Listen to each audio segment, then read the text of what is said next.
হবে। এই জন্য সততা এবং যোগ্যতা দুটা সমন্বয় হলে সেটা হবে একটা কল্যাণ ধর্মী একটা পৃথিবী, কল্যাণ ধর্মী একটা রাষ্ট্র ব্যবস্থা। এই জন্য আমাদেরকে তিনটা গুণই অর্জন করতে হবে। ইসলামী নৈতিকতা 4টা স্টেজ তিনি ইসলামী আন্দোলন নথিভিত্তিতে মহানা ব্যাখ্যা করেছেন। ইমান, ইসলাম, তাকওয়া, ইহসান। আমাকে মুমিন হতে হবে, তারপরে মুসলিম হতে হবে, তারপরে মুত্তাকি হতে হবে, তারপরে মুহসিন হতে হবে। অর্থাৎ মুহসিন মানে আল্লাহকে ভালোবেসে কাজ করা। আল্লাহ তারা আমাকে কি জান্নাত দিবে না জাহান্নাম দিবে এটা দরকার নেই, আমি আল্লাহকে ভালোবাসি। এই জন্য আমাকে পাগল পারা হয়ে কাজ করতে হবে।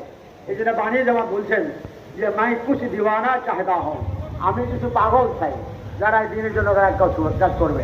আল্লামা ইকবাল এভাবে বলছেন कि खैरत खुई गई है 400 में, नजर उलझ गई है रंगबू में, खैरत की गुत्तियां सुलझा चुका मैं, मेरे मौला मुझे साहेब जुनू कर। আল্লাহ তুমি আমাকে তোমার পাগল বানা।